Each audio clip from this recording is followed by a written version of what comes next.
Let's discuss this and more with Democratic Congressman Raja Krishnamoorthi. He's a key member of the House Intelligence Committee. Congressman, thanks so much for joining us. How powerful a message does this indictment, these charges, send? It's a very powerful message that we have to guard our national security, and when you have access to our nation's crown jewels, our top secret documents and other classified information, you have to guard it. You have to safeguard it, because if it falls into the hands of adversaries, it will be used against us. It's the principle that kind of undergirds the prosecution or the indictment of President Trump.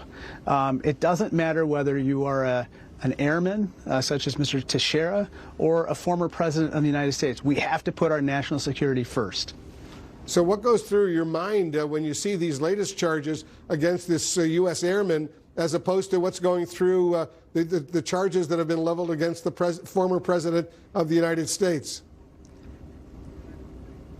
Well, they're slightly different, as you know. In the case of the airman, not only did he willfully retain this information, but he also published it, and he also unlawfully removed it. In the case of President Trump, he willfully retained the information, and then he's alleged to have obstructed justice in trying to get those documents back.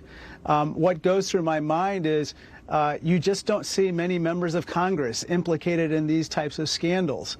The main reason being that with us, when we view classified information, it has to be in a secure facility. It's usually in hard copy only, and guards are actually watching over our shoulders as we view the information.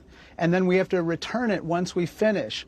And so what's going through my mind is, if we're able to successfully make sure that 435 members of Congress don't get implicated in these types of situations, why can't we do the same with others? And so we have to review the way in which classified information is treated and handled, and of course, making sure that none of it falls into the wrong hands. It's very dangerous if it does. What's your reaction, Congressman, to some of your Republican colleagues now calling to actually defund the Justice Department and to retaliate against the special counsel? I think it's nuts. I think, if you defund the FBI and defund the DOJ, it sounds a lot like defunding the police, and that's a bad idea. When you do stuff like that, it makes all of us less safe. I think that we have to keep our eye on the ball.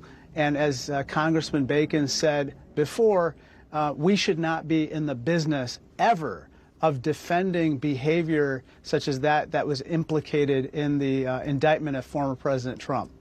On a different issue, Congressman, while I have you, U.S. officials are now saying that Russian-speaking hackers were likely behind a global cyber attack that hit several U.S. government agencies.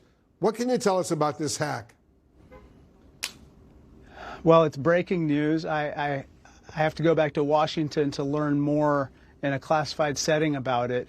But this would be only the latest in a string of cyber attacks by the Russians, but also, for that matter, the Chinese Communist Party has engaged in a number of cyber attacks.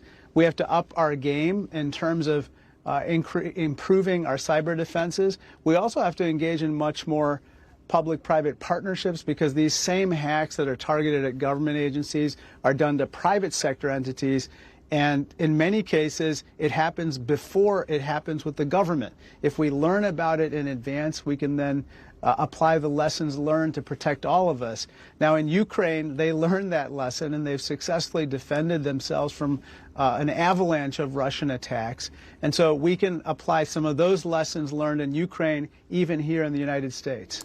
Congressman Raja Krishnamoorthi, thank you so much for joining us. Thank you so much, Wolf. Coming up.